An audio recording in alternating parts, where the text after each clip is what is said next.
تو السلام علیکم ورحمۃ اللہ وبرکاتہ۔ دوستو، ایک بار پھر سے ایک ویڈیو میرے پاس آ چکی ہے جو کہ مولانا جرزی صاحب ہیں، جو کہ ہمارے حضور پاک صلی اللہ علیہ وسلم کو کہہ رہے ہیں کہ ان کو علم غیب نہیں پتہ ہے۔ تو ایک بار جو ہے آپ یہ ویڈیو دیکھ لیں، اس کے بعد آپ لوگ اس میں کومنٹ کیجئے گا کہ مطلب، اور ایک سائڈ ہیں جو مولانا جرزی کو جو ہے وہ جواب دے رہے ہیں، ہمارے سنیوں کا شیر سلمان اظہری صاحب ہیں جو کہ اسی تعلق سے ان کو جواب دے رہے ہیں۔ تو ایک بار آپ لوگ یہ ویڈیو دیکھ کے اس کے بعد آپ لوگ بتائیے گا کہ کس کے بات میں سچائی ہے، ہمارے شیر میں سچائی ہے، مولانا جرجیس میں سچائی ہے۔ آپ لوگ پہلے ایک بار یہ ویڈیو دیکھ لیں، اس کے بعد کومنٹ بتائیے گا کہ اس میں سچے کون ہیں، مطلب سچی بات کن کی ہے، کیونکہ بیان دونوں ایک ہی ہے لیکن الگ الگ۔ جہاں تک علم غیب کا تعلق ہے میرے بھائیوں، آپ بھی وہی مانتے ہو جو ہم مانتے ہیں۔ اللہ کی قسم، اللہ کے رسول صلی اللہ علیہ وسلم کے بارے میں تم صرف کہتے ہو اتنا کہ اللہ کے رسول کو علم غیب تھا، ما کان وما یکون کا علم تھا۔ دنیا جب سے بنی ہے تب سے لے کر قیامت تک شجر حجر، سمندر میں کتنی مچھلیاں ہیں، درختوں میں کتنے پتے، سب کا علم تھا۔ یہ تم عقیدہ رکھتے ہو، لیکن جب سوال کیا جاتا ہے کہ یہ بتاؤ، جب حضرت عائشہ صدیقہ پر تہمت لگ رہی تھی اور عبداللہ ابن ابی ابن سلول نے جب مذاق اڑایا تو اللہ کے نبی جناب محمد رسول اللہ اتنے پریشان رہے۔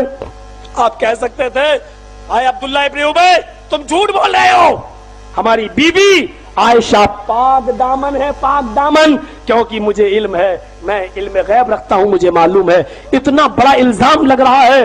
نبی کی بیوی اما عائشہ کو پتا چلا تو گھر سے اللہ کے رسول سے اجازت لے کر اپنے گھر چلی گئی۔ کچھ دنوں کے بعد جب اللہ کے رسول اپنی بیوی کے پاس گئے اور حضرت عائشہ سے پوچھا، عائشہ غلطیاں انسان سے ہی ہوتی ہیں، تمہارے بارے میں جو افواہیں اڑ رہی ہیں مجھے صرف اتنا بتا دو کہ تم اس میں ملوث ہو یا نہیں۔ ایک نبی اپنی بیوی سے پوچھ رہا ہے اور تم کہتے ہو عالم الغیب، عالم الغیب۔ ذرا مجھے بتاؤ یہ کون سا علم غیب تھا؟ نبی اپنی بیوی کے دہانے پر اور سراہانے پر بیٹھے ہوئے ہیں اور پوچھ رہے ہیں، بیوی تمہارے بارے میں ایسے الزام، مجھے بتاؤ۔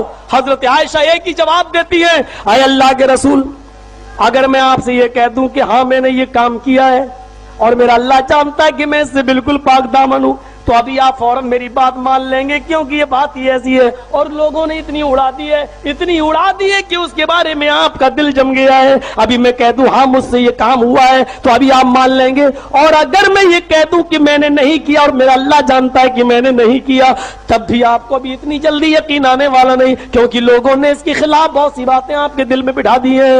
میرے معاملے میں اللہ کی سپرد کرتی ہوں، بس میرا معاملہ بہت جلدی اللہ آپ پر منکشف کر دے گا، اللہ ہی آپ کو باخبر کر دے گا۔ حضرت عائشہ فرماتی ہے، مجھے یہ امید نہیں تھی، اتنا تو میں جانتی تھی کہ اللہ تعالیٰ ضرور میرے نبی کو خواب میں دکھلا دے گا کہ میں پاک دامن ہوں، لیکن مجھے یہ امید نہیں تھی کہ میرے بارے میں قرآن کی آیتیں نازل ہوں گی۔ اللہ میری برات اور پاک دامنی کے لیے جبرائیل کو بھیج کر 18 آیتیں نازل فرمائے گا۔ اللہ کے رسول وہی بیٹھے ہوئے، پیشانی پہ پسینہ آنے لگا۔ اما عائشہ سمجھ گئی کہ اللہ کے رسول پر جب وحی آتی تھی تو ایسا ہی حال ہو جاتا تھا، سخت سردیوں میں پسینہ آنے لگتا تھا۔ اللہ کے رسول بیٹھے ہیں، پسینہ ٹپک رہا ہے، آپ بوجھل، آپ بھاری سے ہو گئے، آپ کا سر بوجھل ہو گیا۔ حضرت عائشہ سمجھ رہی ہیں، ابو بکر صدیق گھبرا گئے، ان کی بیوی یعنی اما عائشہ کی ماں گھبرا گئی، پتہ نہیں جبرائیل کون سی خبر لے کے آ رہے ہیں، پتہ نہیں میری بیٹی کے بارے میں کیا اللہ بتائے۔ لیکن حضرت عائشہ فرماتی ہے کہ میں بالکل نہیں گھبرائی، اس لیے کہ جب میں نے یہ کام کیا ہی نہیں تو میں کیوں گھبراؤں۔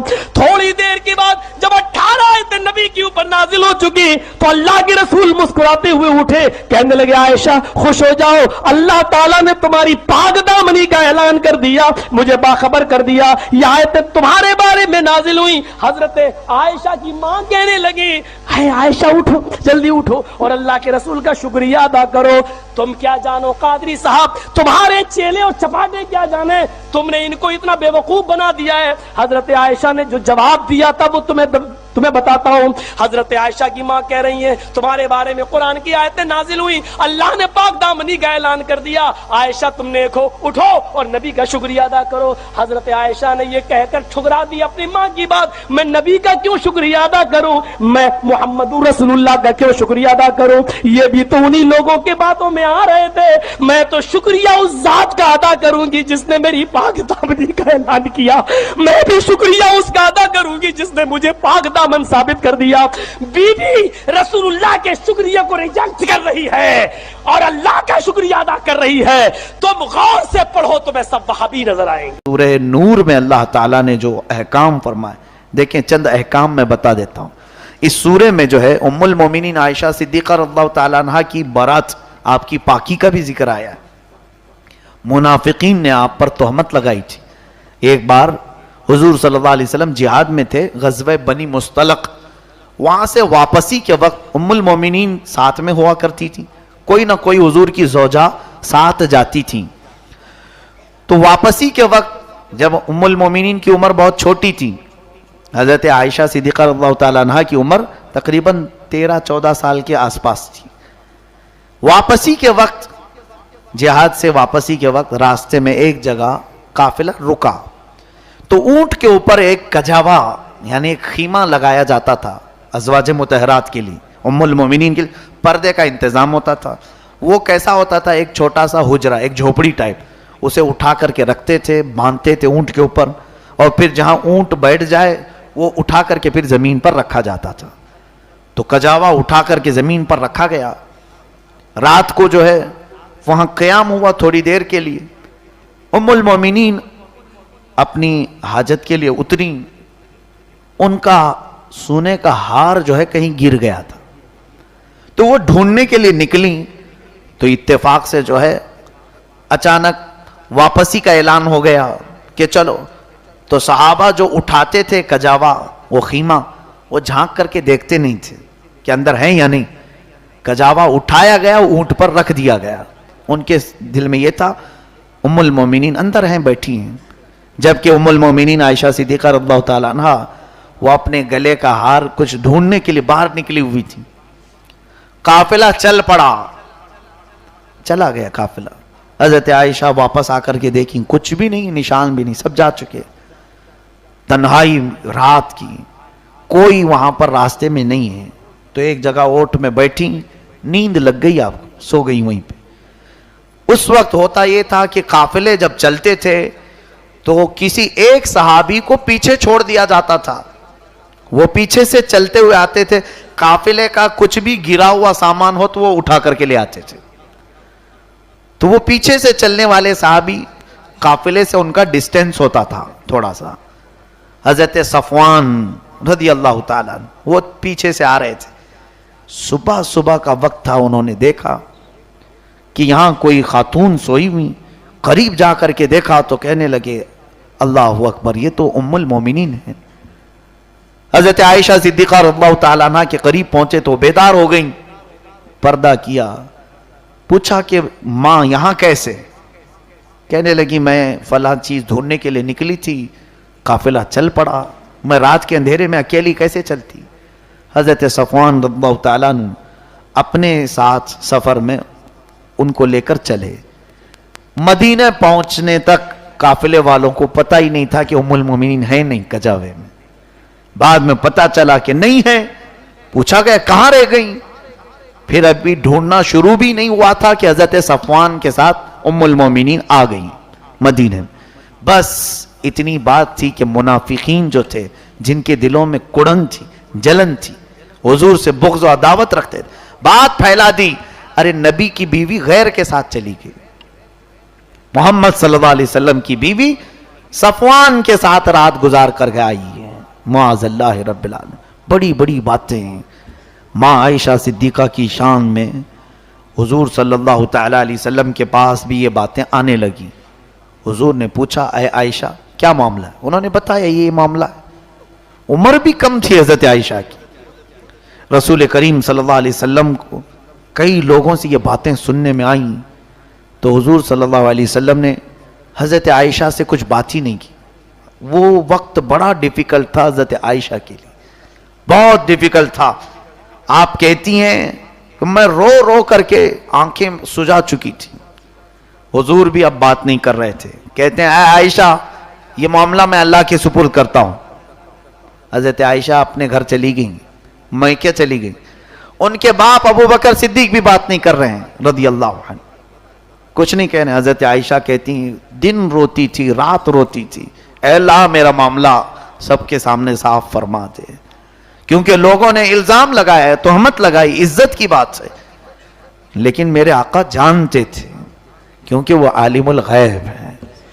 حضور جانتے تھے, لیکن یہ ایک آزمائش چل رہی تھی. دیکھیں کبھی کبھار صبر کی ضرورت ہوتی ہے, یہ میرے آقا کی زندگی سے ملتی ہے چیز. حضرت ابو بکر کو چھوڑ کر کے حضور صلی اللہ علیہ وسلم نے دوسرے صحابہ کو بلانا شروع کیا.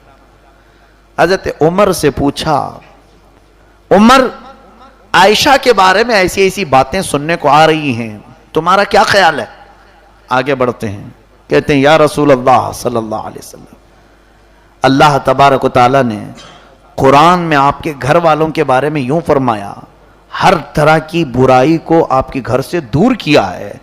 اگر عائشہ کے اندر برائی ہوتی تو کبھی مولا آپ کو نکاح کا حکم ہی نہیں دیتا, ہو ہی نہیں سکتا.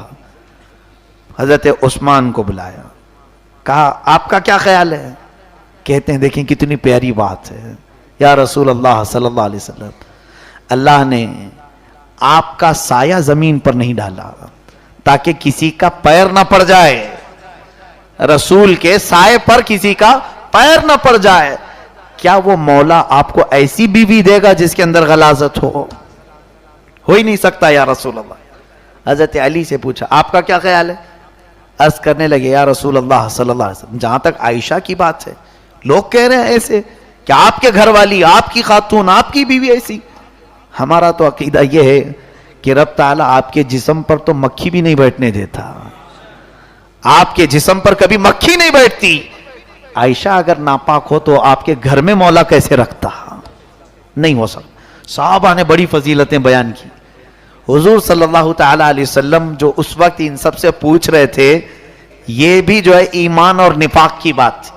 کچھ لوگوں کو بلایا اور باری باری پوچھ رہے تھے. پوچھا آپ کا کیا خیال ہے؟ تو ایک صاحب نے کہا ہاں لوگ کہہ رہے ہیں, ہو بھی سکتا ہے نہیں بھی ہو سکتا ہے, کیا معلوم, اندر کی بات ہے. یہاں سمجھ میں آ جاتا ہے دل میں جو چیز ہے نکل آتی. یہ ایمان کی پرکھ ہو رہی تھی یہاں پر, جانچ ہو رہی تھی. ایمان اسی کو کہتے ہیں, رسول کی ذات سے کوئی چیز ہو تو ناپاک ہو ہی نہیں سکتی. عقیدہ یہ کامل ہونا چاہیے. تو جتنے لوگوں نے یہ کہا تھا پہچان لیے گئے وہ کہ کس کے دل میں کیا ہے. ہاں لوگ تو کہہ رہے ہیں, اور عائشہ رات کو کیوں گئی تھی, ایسے ایسے باتیں بھی کچھ لوگوں نے کی. لیکن جو صحابہ تھے, اہل ایمان تھے, ان کو اللہ نے مضبوط ایمان عطا کیا تھا. چند دن ایسی گزرے, ایک مہینہ گزر گیا, تب اللہ تعالیٰ نے جبرائیل امین کے ذریعے آیتیں بھیجی. اللہ فرماتا ان الذین جاؤوا بالافک عصبۃ منکم لا تحسبوه شرا لکم بل هو خیر لکم. جو لوگ تہمت لگائیں آپ کے گھر والوں کے متعلق, اے محبوب اس کو آپ برا نہ سمجھیں, آپ کے حق میں بہتر ہی ہے, بہتر ہے. کیونکہ سبوں کے دلوں کی کڑھن مولا تعالیٰ ظاہر کرنا چاہتا تھا. پتہ یہ چلا کہ نبی کا گھرانہ کسوٹی ہے ایمان کو ناپنے کی. جو اس طرف محبت کے جملے کہا وہ ایمان والا ہے, اور جس نے شک بھی کیا وہ منافق ہے.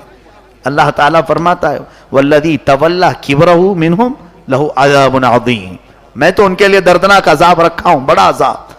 اب رہی بات یہ ان پر جو لگایا گیا تھا, عائشہ بری ہے ان تمام چیزوں سے. اللہ نے حضور کے گھرانے کی پاکی قرآن میں بیان کی. اب سنیے, جب یہ آیتیں نازل ہوئی تو حضرت ابو بکر صدیق دوڑتے ہوئے آئے عائشہ کے پاس. ایک مہینے کے بعد حضرت عائشہ کہتی ہیں میری آنکھیں سوج گئی تھیں, اتنے دن تک حضور سے بھی ملاقات نہیں ہو رہی تھی. کہا عائشہ مبارک ہو, اللہ کی آیتیں اتر گئی تمہاری شان میں, مولا نے پاکی بیان کر دی, جاؤ جلدی حضور سے ملو. عمر کم تھی, محبوبانہ انداز بھی تھا. کہا نہیں میں ان سے پہلے نہیں ملوں گی, پہلے میں میرے رب کا سجدہ کروں گی.